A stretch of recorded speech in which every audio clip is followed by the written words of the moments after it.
ओम श्री परमात्मने नमः। ओम श्री कृष्णाय नमो नमः। आज श्रीमद् भागवत महापुराण अध्याय 17, 18 और 19 की कथा सुनेंगे। आज की कथा में हम सुनेंगे महाराज परीक्षित के द्वारा कलयुग का दमन, राजा परीक्षित को श्रृंगी ऋषि का श्राप तथा परीक्षित का अनशन व्रत और शुकदेव जी का आगमन। भगतजनों, आपको बता दूं कि श्रीमद् भागवत महापुराण के प्रथम स्कंद की आज के सहित सभी कथाएं हमने सुन ली हैं।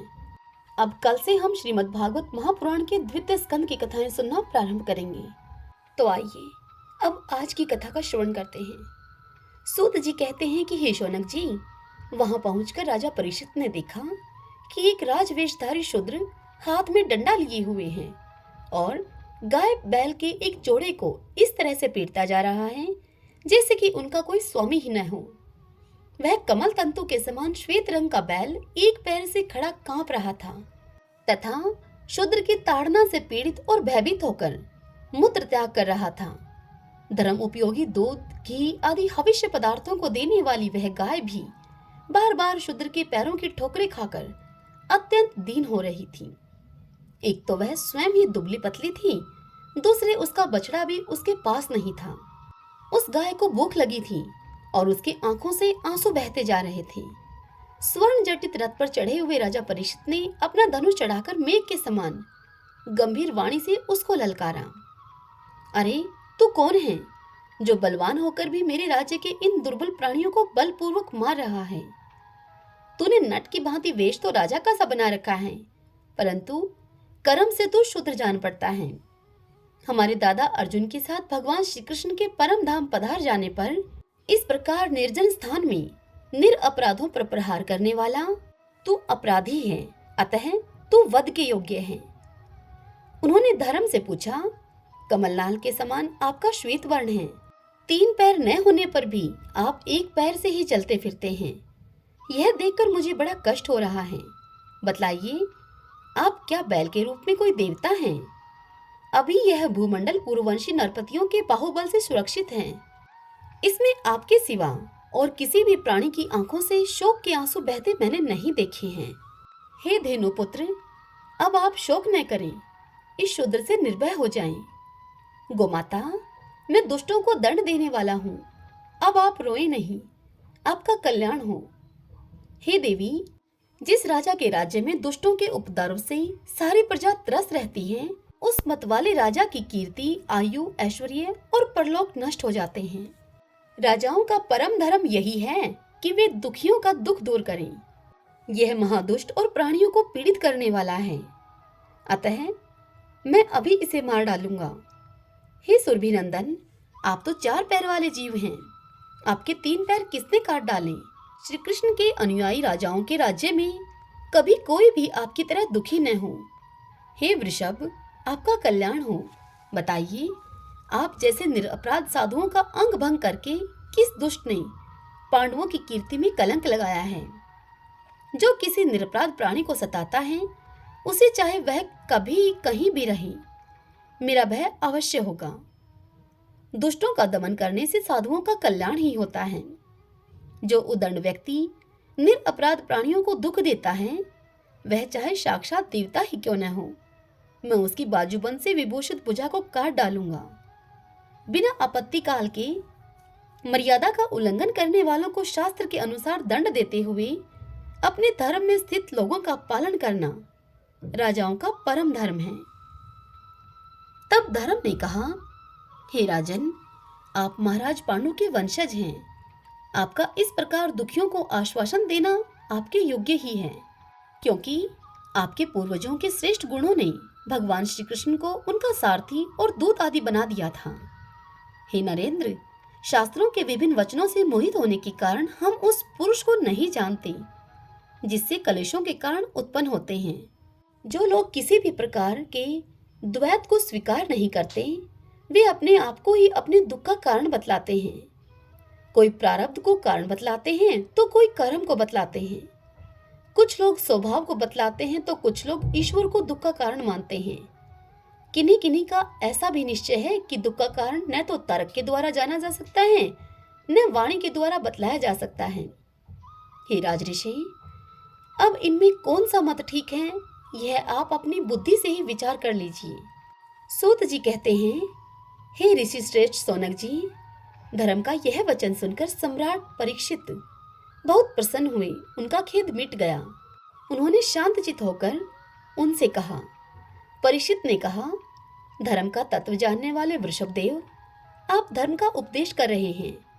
अवश्य ही आप वृषभ के रूप में स्वयं धर्म हैं। आपने अपने को दुख देने वाले का नाम इसलिए नहीं बताया है कि अधर्म करने वाले को जो नरक आदि प्राप्त होते हैं, वे ही चुगली करने वाले को भी मिलते हैं।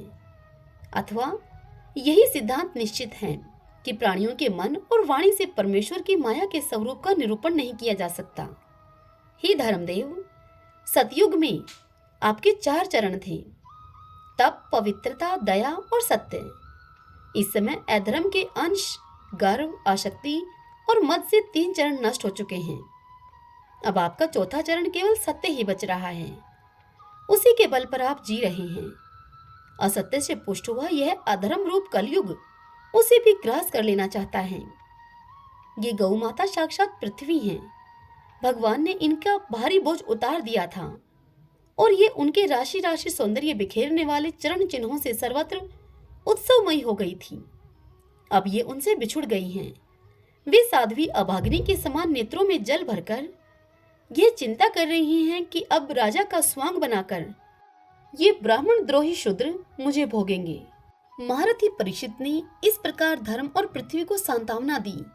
फिर उन्होंने अधर्म के कारण रूप कलयुग को मारने के लिए तीक्ष्ण तलवार उठाई। कलयुग तुरंत ताड़ गया कि ये तो अब मुझे मार ही डालना चाहते हैं।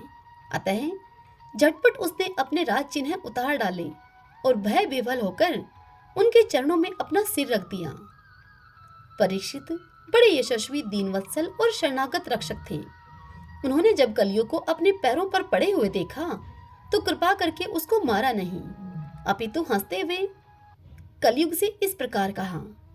परीक्षित उनसे बोले, जब तू हाथ जोड़कर शरण में आ गया तब अर्जुन के यशस्वी वंश में उत्पन्न हुए किसी भी वीर से तुझे कोई भय नहीं है, परंतु तू अधर्म का सहायक है, इसलिए तुझे मेरे राज्य में बिल्कुल नहीं रहना चाहिए।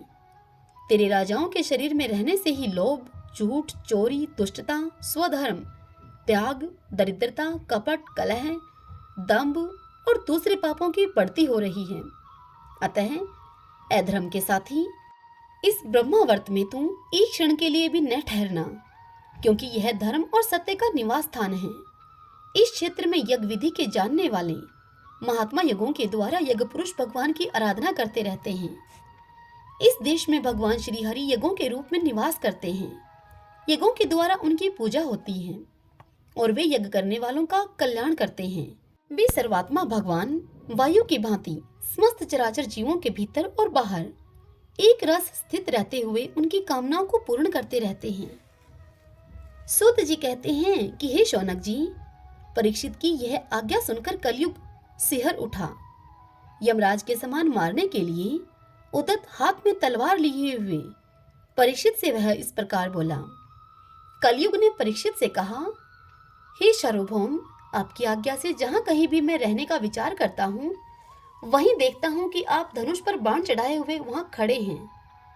हे धार्मिक शिरोमणि, मुझे आप वह स्थान बतलाइए जहां मैं आपकी आज्ञा का पालन करता हुआ स्थिर होकर रह सकूं।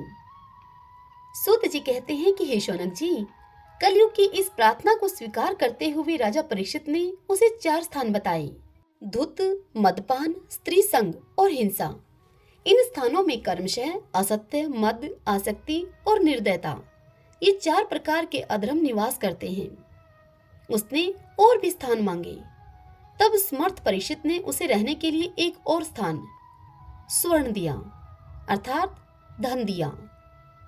इस प्रकार कलयुग के 5 स्थान हो गए: झूठ, मद, काम, वैर और रजोगुण। परीक्षित के दिए हुए इन्हीं 5 स्थानों में अधर्म का मूल कारण कली उनकी आज्ञाओं का पालन करता हुआ निवास करने लगा। इसलिए आत्म कल्याणकामी पुरुषों को इन 5 स्थानों का सेवन कभी नहीं करना चाहिए। धार्मिक राजा, प्रजा वर्ग के लौकिक नेता और धर्म उपदेष्टा गुरुओं को तो बड़ी सावधानी से इनका त्याग कर देना चाहिए। राजा परीक्षित ने इसके बाद वृषभ रूप धर्म के 3 चरण तपस्या, सोच और दया ये जोड़ दिए और आश्वासन देकर पृथ्वी का संवर्धन किया। वे ही महाराज परीक्षित इस समय अपने राज सिंहासन पर, जिसे उनके पितामह महाराज युधिष्ठिर ने वन में जाते समय उन्हें दिया था, उस पर विराजमान हैं। वे परम यशस्वी सौभाग्यभाजन चक्रवर्ती सम्राट राज ऋषि परीक्षित इस समय हस्तिनापुर में कौरव कुल की राजलक्ष्मी से शोभायमान हैं। अभिमन्यु नंदन राजा परीक्षित वास्तव में ऐसे ही प्रभावशाली हैं जिनके शासन काल में आप लोग इस दीर्घकालीन यज्ञ के लिए दीक्षित हुए हैं। ओम नमो नारायण, ओम नमो नारायण। श्री सूत जी कहते हैं कि हे शौनक जी, अद्भुत कर्मा भगवान श्री कृष्ण की कृपा से राजा परीक्षित अपनी माता की कोख में अश्वत्थामा के ब्रह्मास्त्र से जल जाने पर भी मरे नहीं। जिस समय ब्राह्मण के श्राप से उन्हें डसने के लिए तक्षक आया, उस समय वे प्राण नाश के महान भय से भी भयभीत नहीं हुए, क्योंकि उन्होंने अपना चित्त भगवान श्री कृष्ण के चरणों में समर्पित कर रखा था। उन्होंने सबकी आसक्ति छोड़ दी, गंगा तट पर जाकर श्री शुकदेव जी से उपदेश ग्रहण किया और इस प्रकार भगवान के स्वरूप को जानकर अपने शरीर को त्याग दिया। जो लोग भगवान श्री कृष्ण की लीला कथा को कहते रहते हैं, उस कथा अमृत का पान करते रहते हैं और इन दोनों ही साधनों के द्वारा उनके चरण कमलों का स्मरण करते रहते हैं, उन्हें अंतकाल में भी मोह नहीं होता।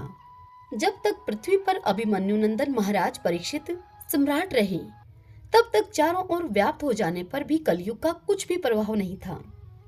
वैसे तो जिस दिन जिस क्षण श्री कृष्ण ने पृथ्वी का परित्याग किया, उसी समय पृथ्वी के अधर्म का मूल कारण कलयुग आ गया था।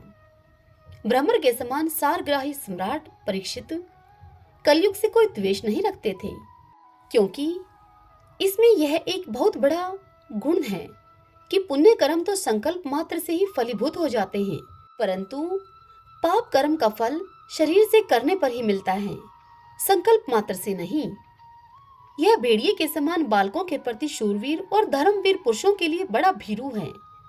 यह प्रमादी मनुष्यों को अपने वश में करने के लिए ही सदा सावधान रहता है। हे शौनकादि ऋषियों, आप लोगों को मैंने भगवान की कथा से युक्त राजा परीक्षित का पवित्र चरित्र सुनाया। आप लोगों ने यही पूछा था, भगवान श्री कृष्ण कीर्तन करने योग्य बहुत सी लीलाएं करते हैं, इसलिए उनके गुण और लीलाओं से संबंध रखने वाली जितनी भी कथाएं हैं, कल्याणकामी पुरुषों को उन सबका सेवन करना चाहिए। यह सुनकर ऋषियों ने सूत जी से कहा, हे सौम्य स्वभाव सूत जी, आप युग युग जिए, क्योंकि मृत्यु के प्रभाव में पड़े हुए हम लोगों को आप भगवान श्री कृष्ण की अमृतमयी उज्जवल कीर्ति का श्रवण कराते हैं। यज्ञ करते करते उसके धुएं से हम लोगों का शरीर धूमिल हो गया है, फिर भी इस कर्म का कोई विश्वास नहीं है। इधर आप तो वर्तमान में ही भगवान श्री कृष्णचंद्र के चरण कमलों का मादक और मधुर मधु पिलाकर हमें तृप्त कर रहे हैं। भगवत प्रेमी भक्तों के लव मात्र के सत्संग से स्वर्ग एवं मोक्ष की तुलना नहीं की जा सकती, फिर मनुष्यों के तुच्छ भोगों की तो बात ही क्या है। ऐसा कौन रस मर्मज्ञ होगा जो महापुरुषों के एकमात्र जीवन सर्वस्व श्री कृष्ण की लीला कथाओं से तृप्त हो जाए। समस्त प्राकृत गुणों से अतीत भगवान के अचिंत्य अनंत कल्याणमय गुण गानों का पार तो ब्रह्मा शंकर आदि बड़े बड़े योगेश्वर भी नहीं पा सके।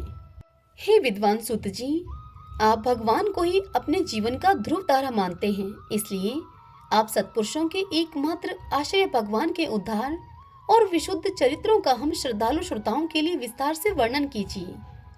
भगवान के परम प्रेमी महाबुद्धि परीक्षित ने श्री शुकदेव जी के उपदेश किए हुए जिस ज्ञान से मोक्ष स्वरूप भगवान के चरण कमलों को प्राप्त किया, आप कृपा करके उसी ज्ञान और परीक्षित के उन परम पवित्र उपाख्यान का वर्णन कीजिए हमसे, क्योंकि उसमें कोई बात छिपाकर नहीं कही गई होगी और भगवत प्रेमी की अद्भुत योग निष्ठा का निरूपण किया गया होगा।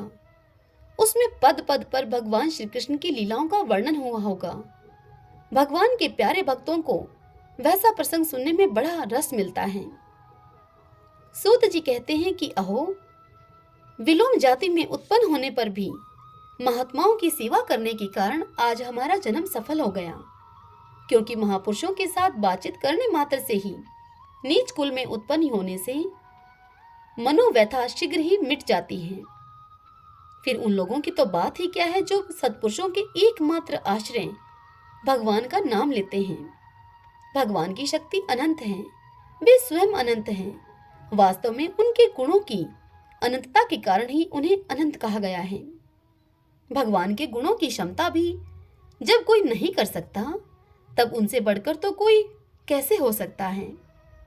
उनके गुणों की यह विशेषता समझाने के लिए इतना कह देना ही पर्याप्त है कि लक्ष्मी जी अपने को प्राप्त करने की इच्छा से प्रार्थना करने वाले ब्रह्मा आदि देवताओं को छोड़कर भगवान के न चाहने पर भी उनके चरण कमलों की रज का ही सेवन करती हैं। ब्रह्मा जी ने भगवान के चरणों का प्रक्षालन करने के लिए जो जल समर्पित किया था, वही उनके चरण नखों से निकलकर गंगा जी के रूप में प्रवाहित हुआ। यह जल महादेव जी के सहित सारे जगत को पवित्र करता है। ऐसी अवस्था में त्रिभुवन में श्री कृष्ण के अतिरिक्त भगवान शब्द का दूसरा और क्या अर्थ हो सकता है। जिनके प्रेम को प्राप्त करके धीर पुरुष बिना किसी हिचक के देह गेह आदि की दृढ़ आसक्ति को छोड़ देते हैं और उस अंतिम परमहंस आश्रय को स्वीकार करते हैं, जिसमें किसी को कष्ट न पहुंचाना और सब ओर से उपशांत हो जाना ही स्वधर्म होता है। सूर्य के समान प्रकाशमान महात्माओं, आप लोगों ने मुझसे जो कुछ पूछा है वह मैं अपनी समझ के अनुसार आपको सुनाता हूँ। जैसे पक्षी अपनी शक्ति के अनुसार आकाश में उड़ते हैं, ठीक वैसे ही विद्वान लोग भी अपनी अपनी बुद्धि के अनुसार ही श्री कृष्ण की लीला का वर्णन करते हैं। एक दिन राजा परीक्षित धनुष लेकर वन में शिकार खेलने गए हुए थे। हिरणों के पीछे दौड़ते दौड़ते वे थक गए और उन्हें बड़े जोर की भूख और प्यास लगी। जब कहीं उन्हें कोई जलाशय नहीं मिला, तब वे पास के ही एक ऋषि के आश्रम में घुस गए। वहां पहुंचकर उन्होंने देखा कि वहां आंखें बंद करके शांत भाव से एक मुनि आसन पर बैठे हुए हैं। इंद्रिय, प्राण, मन और बुद्धि के निरुद्ध हो जाने से वे संसार से ऊपर उठ गए थे। जागृत, स्वप्न, सुषुप्ति तीनों अवस्थाओं से रहित निर्विकार ब्रह्मारूप तुरीय पद में वे स्थित थे। उनका शरीर बिखरी हुई जटाओं से और कृष्ण चर्म से ढका हुआ था। राजा परीक्षित ने ऐसी ही अवस्था में उनसे जल मांगा, क्योंकि प्यास से उनका गला सूखा जा रहा था। जब राजा को वहां बैठने के लिए तिनके के समान भी आसन न मिला, तब किसी ने उन्हें भूमि पर भी बैठने को न कहा। आरोग्य और आदर भरी मीठी बातें तो कहां से मिलती। तब अपने को अपमानित सा मानकर राजा परीक्षित क्रोध के वश में हो गए। हे शौनक जी, वे भूख प्यास से छटपटा रहे थे, इसलिए एकाएक उन्हें ब्राह्मण के प्रति ईर्ष्या और क्रोध हो आया। उनके जीवन में इस प्रकार का यह पहला ही अवसर था। वहां से लौटते समय उन्होंने क्रोधवश धनुष की नोक से एक मरा हुआ सांप उठाकर ऋषि के गले में डाल दिया और फिर अपनी राजधानी में आ गए। राजधानी में आने के बाद राजा के मन में यह बात आई, जिन्होंने अपने नेत्र बंद कर रखे हैं, सो क्या वास्तव में उन्होंने अपनी सारी इंद्रिय वृत्तियों का निरोध कर लिया है, अथवा इन राजाओं से हमारा क्या प्रयोजन है। इस प्रकार का मन में विचार करके इन ऋषि ने झूठ मूठ ही समाधि का ढोंग रच रखा है। राजा परीक्षित अभी अपने महल में पहुंचने पर भी उन ऋषि के बारे में ऐसा सोच रहे थे। हे शौनक जी, उन शमीक मुनि का पुत्र बड़ा तेजस्वी था। वह दूसरे ऋषि कुमारों के साथ पास ही खेल रहा था। जब उस बालक ने सुना कि राजा ने मेरे पिता के साथ दुर्व्यवहार किया है, तब वह इस प्रकार कहने लगा, ये नरपति कहलाने वाले लोग उच्छेष्ट भोजी कौम के समान सुंड मसुंड होकर कितना अन्याय करने लगे हैं। ब्राह्मणों के दास होकर भी ये दरवाजे पर पहरा देने वाले कुत्ते के समान अपने स्वामी का ही तिरस्कार करते हैं। ब्राह्मणों ने क्षत्रियों को अपना द्वारपाल बनाया है। उन्हें द्वार पर रहकर रक्षा करनी चाहिए। घर में घुसकर स्वामी के बर्तनों में खाने का उसे अधिकार नहीं है। अतएव उन मार्गगामियों के शासक भगवान श्री कृष्ण के परम धाम पधार जाने पर इन मर्यादा तोड़ने वालों को आज मैं दंड देता हूँ, मेरा तपोबल तो देखो। अपने साथी बालकों से वह इस प्रकार कहकर क्रोध से लाल लाल आंखों वाले उस ऋषि कुमार ने कौशिकी नदी के जल से आचमन करके अपने वाणी रूपी वज्र का प्रयोग किया और कहने लगा, कुलांग्र परीक्षित ने मेरे पिता का अपमान करके मर्यादा का उल्लंघन किया है, इसलिए मेरी प्रेरणा से आज के 7वें दिन उसे तक्षक सर्प डस लेगा। इसके बाद वह बालक अपने आश्रम पर आया और अपने पिता के गले में सांप को देखकर उसे बड़ा दुख हुआ तथा वह डाह मारकर रोने लगा। हे विप्रवर शौनक जी, शमीक मुनि ने अपने पुत्र का रोना चिल्लाना सुनकर धीरे धीरे अपनी आंखें खोली और देखा कि उनके गले में एक मरा हुआ सांप पड़ा है। उसे फेंककर उन्होंने अपने पुत्र से पूछा, बेटा तुम क्यों रो रहे हो? किसने तुम्हारा अपकार किया है? उनके इस प्रकार पूछने पर बालक ने सारा हाल उन्हें कह सुनाया। ब्रह्म ऋषि समीक ने राजा के श्राप की बात को सुनकर अपने पुत्र का अभिनंदन नहीं किया। उनकी दृष्टि में परीक्षित श्राप के योग्य नहीं थे। उन्होंने अपने पुत्र से कहा, ओ मूर्ख बालक, तूने बड़ा पाप किया। मुझे खेद है कि तूने इतनी छोटी सी गलती के लिए उन्हें इतना बड़ा दंड दिया। तेरी बुद्धि अभी कच्ची है। तुझे भगवत स्वरूप राजा को साधारण मनुष्यों के समान नहीं समझना चाहिए, क्योंकि राजा के दुस्सह तेज से सुरक्षित और निर्भय रहकर ही प्रजा अपना कल्याण संपादन करती है। जिस समय राजा का रूप धारण करके भगवान पृथ्वी पर नहीं दिखाई देंगे, उस समय चोर बढ़ जाएंगे और अरक्षित भेड़ों के समान एक क्षण में ही लोगों का नाश हो जाएगा। राजा के नष्ट हो जाने पर धन आदि चुराने वाले चोर जो पाप करेंगे, उसके साथ हमारा कोई संबंध न होने पर भी वह हम पर भी लागू होगा, क्योंकि राजा के न रहने पर लुटेरे बढ़ जाते हैं और वे आपस में मारपीट, गाली गलौज आदि करते हैं। साथ ही पशु, स्त्री और धन संपत्ति भी लूट लेते हैं। उस समय मनुष्यों का वर्णाश्रमाचार युक्त वैदिक आर्य धर्म लुप्त हो जाता है। अर्थ, लोभ और काम वासना के विवश होकर लोग कुत्तों और बंदरों के समान वर्णशंकर हो जाते हैं। सम्राट परीक्षित तो बड़े ही यशस्वी और धर्म धुरंधर हैं। उन्होंने बहुत से अश्वमेध यज्ञ किए हैं और वे भगवान के परम प्यारे भक्त हैं। वे ही राजऋषि भूख प्यास से व्याकुल होकर हमारे आश्रम पर आए थे। वे शाप के योग्य कदापि नहीं हैं। इस नासमझ बालक ने हमारे निष्पाप सेवक राजा का अपराध किया है। सर्वात्मा भगवान कृपा करके इसे क्षमा करें। भगवान के भक्तों में भी बदला लेने की शक्ति होती है, परंतु वे दूसरों के द्वारा किए हुए अपमान, धोखाबाजी, गाली गलौज, आक्षेप और मारपीट का कोई बदला नहीं लेते। महामुनि शमीक को पुत्र के अपराध पर बड़ा पछतावा हुआ। राजा परीक्षित ने जो उनका अपमान किया था, उस पर तो उन्होंने ध्यान ही नहीं दिया। महात्माओं का स्वभाव ही ऐसा होता है कि जगत में जब दूसरे लोग उन्हें सुख दुख आदि द्वंद्वों में डाल देते हैं, तब भी वे प्रायः हर्षित या व्यथित नहीं होते, क्योंकि आत्मा का स्वरूप तो गुणों से सर्वथा परे है। ओम नमो नारायण, ओम नमो नारायण। सूत जी कहते हैं, हे शौनक जी, राजधानी में पहुंचने पर राजा परीक्षित को अपने उस निंदनीय कर्म के लिए बड़ा पश्चाताप हुआ।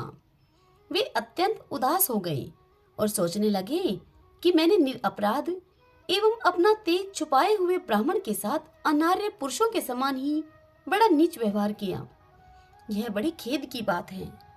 अवश्य ही उन महात्मा के अपमान के फलस्वरूप शीघ्र मुझ पर कोई घोर विपत्ति आवेगी। मैं भी ऐसा ही चाहता हूँ, क्योंकि उससे मेरे पाप का प्रायश्चित हो जाएगा और फिर कभी मैं ऐसा काम करने का दुस्साहस नहीं करूंगा।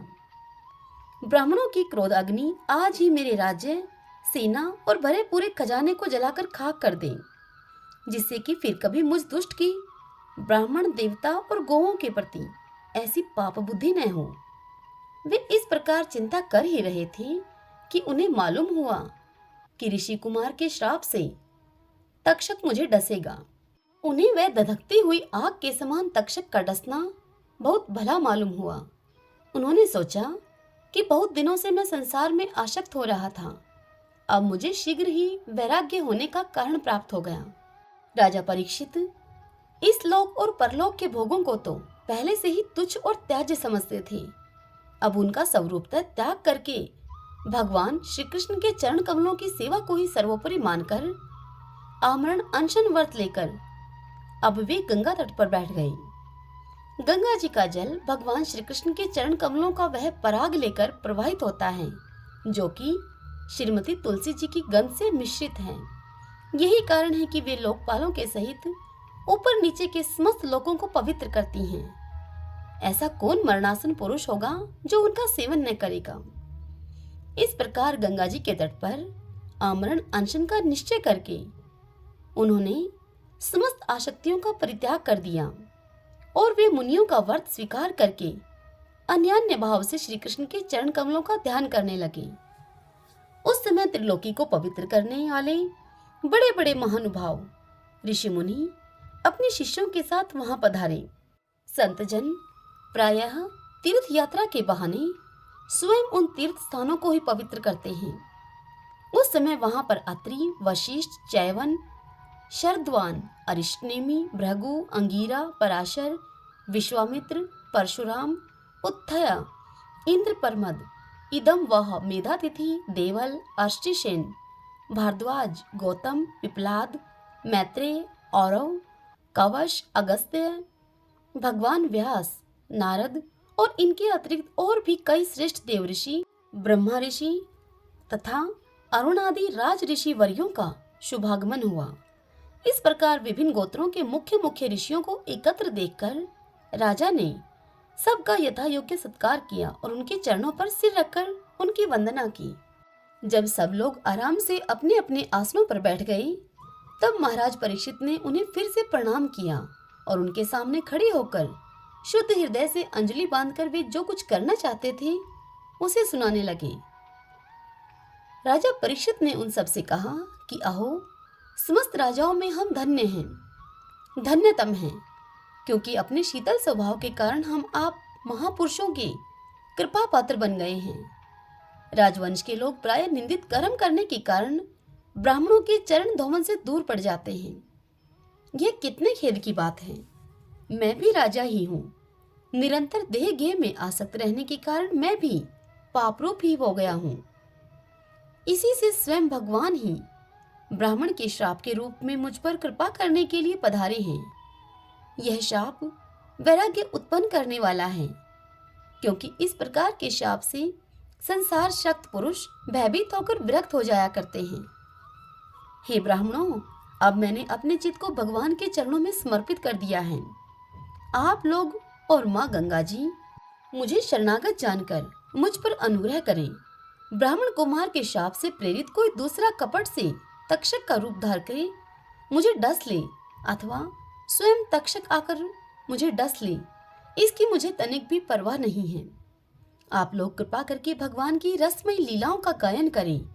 मैं आप ब्राह्मणों के चरणों में प्रणाम करके पुनः यही प्रार्थना करता हूँ कि मुझे कर्मवश चाहे जिस योनि में भी जन्म लेना पड़े, भगवान श्री कृष्ण के चरणों में मेरा अनुराग हो, उनके चरणाश्रित महात्माओं से विशेष प्रीति हो और जगत के समस्त प्राणियों के प्रति मेरी एक सी मैत्री रहे।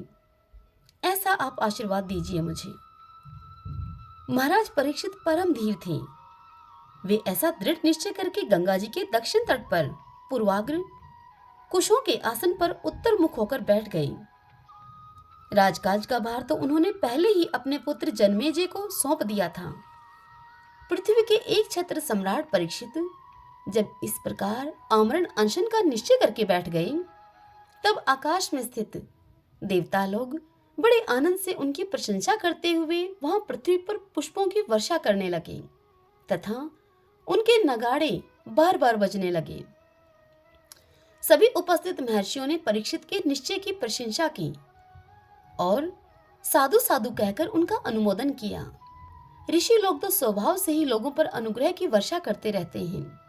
यही नहीं, उनकी सारी शक्ति लोक पर कृपा करने के लिए ही होती है। उन लोगों ने भगवान श्री कृष्ण के गुणों से प्रभावित परीक्षित के प्रति उनके अनुरूप वचन कहे। वे कहने लगे, हे राज ऋषि शिरोमणे, भगवान श्री कृष्ण के सेवक और अनुयायी, आप पांडुवंशियों के लिए यह कोई आश्चर्य की बात नहीं है, क्योंकि आप लोगों ने भगवान की सनिधि प्राप्त करने की आकांक्षा से उस राज सिंहासन का एक क्षण में ही परित्याग कर दिया है, जिसकी सेवा बड़े बड़े राजा अपने मुकुटों से करते थे।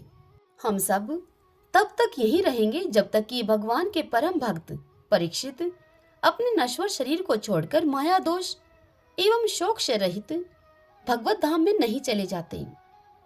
ऋषियों के ये वचन बड़े ही मधुर, गंभीर, सत्य और क्षमता से युक्त थे। उन्हें सुनकर राजा परीक्षित ने उन योग युक्त मुनियों का अभिनंदन किया और भगवान के मनोहर चरित्र सुनने की इच्छा से ऋषियों से उन्होंने प्रार्थना की, हे महात्माओं, आप सभी सब ओर से यहाँ पधारे हैं। आप सत्यलोक में रहने वाले मूर्तिमान वेदों के समान हैं। आप लोगों का दूसरों पर अनुग्रह करने के अतिरिक्त जो आपका सहज स्वभाव ही है, इस लोक या परलोक में और कोई स्वार्थ नहीं है। हे विप्रवरों, आप लोगों पर पूर्ण विश्वास करके मैं अपने कर्तव्य के संबंध में यह पूछने योग्य प्रश्न करता हूँ। आप सभी विद्वान परस्पर विचार करके मुझे बतलाइए कि सबके लिए सब अवस्थाओं में और विशेष करके थोड़े ही समय में मरने वाले पुरुषों के लिए अंतःकरण और शरीर से करने योग्य विशुद्ध कर्म कौन सा है।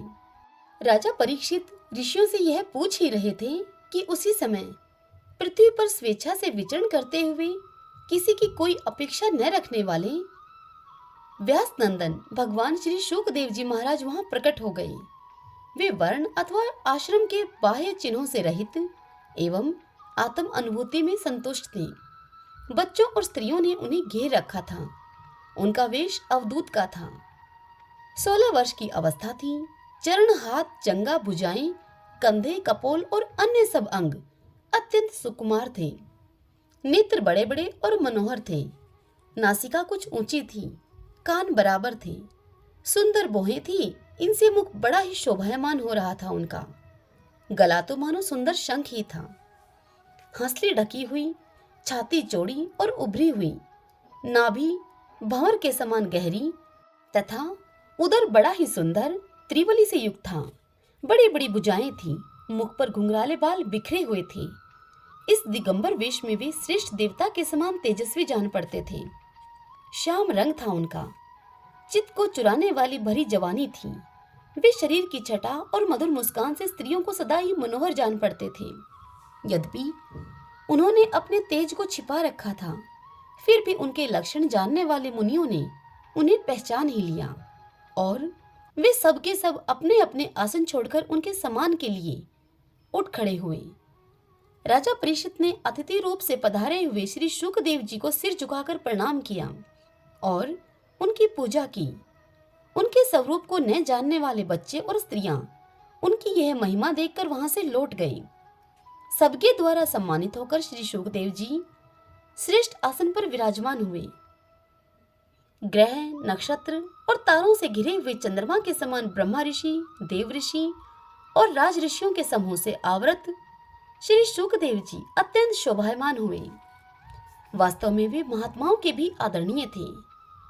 जब प्रखर बुद्धि श्री शुकदेव जी शांत भाव से बैठ गए, तब भगवान के परम भक्त परीक्षित ने उनके समीप आकर और उनके चरणों में सिर को रखकर उन्हें प्रणाम किया। फिर खड़े होकर हाथ जोड़कर उन्हें नमस्कार किया। उसके पश्चात बड़ी मधुर वाणी से उनसे यह पूछा। राजा परीक्षित ने कहा, हे ब्रह्मा स्वरूप भगवान, आज हम बड़े भागी हुए, क्योंकि अपराधी क्षत्रिय होने पर भी हमें संत समागम का अधिकारी समझा गया। आज कृपा पूर्वक अतिथि रूप से यहाँ पधार कर आपने हमें तीर्थ के तुल्य पवित्र बना दिया है। आप जैसे महात्माओं के स्मरण मात्र से ही गृहस्थों के घर तत्काल पवित्र हो जाते हैं। फिर दर्शन, स्पर्श, पाद प्रक्षालन और आसन दान आदि का सुअवसर मिलने पर तो कहना ही क्या है। हे महायोगिन, जैसे भगवान विष्णु के सामने दैत्य लोग नहीं ठहरते, वैसे ही आपकी सनिधि से बड़े बड़े पाप भी तुरंत नष्ट हो जाते हैं। अवश्य ही पांडवों के सुहृदय भगवान श्री कृष्ण मुझ पर अत्यंत प्रसन्न हैं। उन्होंने अपने फुफेरे भाइयों की प्रसन्नता के लिए उन्हीं के कुल में उत्पन्न हुए मेरे साथ भी अपनेपन का व्यवहार किया है। भगवान श्री कृष्ण की कृपा न होती तो आप सरीखे एकांत वनवासी अव्यक्त गति परम सिद्ध पुरुष स्वयं पधार कर इस मृत्यु के समय हम जैसे प्राकृत मनुष्यों को क्यों दर्शन देते? आप योगियों के परम गुरु हैं, इसलिए मैं आपसे परम सिद्धि के स्वरूप और साधन के संबंध में प्रश्न कर रहा हूँ। जो पुरुष सर्वथा मरणासन है, उसको क्या करना चाहिए प्रभु? हे भगवान, साथ ही यह भी बतलाइए कि मनुष्य मात्र को क्या करना चाहिए। वे किसका जप करें, किसका भजन करें, किसका स्मरण करें और किसको श्रवण करें। हे भागवत स्वरूप मुनिवर, आपका दर्शन अत्यंत दुर्लभ है, क्योंकि जितनी देर एक गाय दूही जाती है, गृहस्थों के घर पर उतनी देर भी तो आप नहीं ठहरते हैं। इतनी कथा सुनाकर सूत जी कहते हैं, हे शौनक जी, जब राजा ने बड़ी ही मधुर वाणी में इस प्रकार संभाषण एवं प्रश्न किए, तब समस्त धर्मों के मर्मज्ञ व्यास नंदन भगवान श्री शुकदेव जी उनका उत्तर देने लगे। हरि ओम तत्सत। ओम नमो नारायण। ओम नमो नारायण। ओम श्री परमात्मने नमः।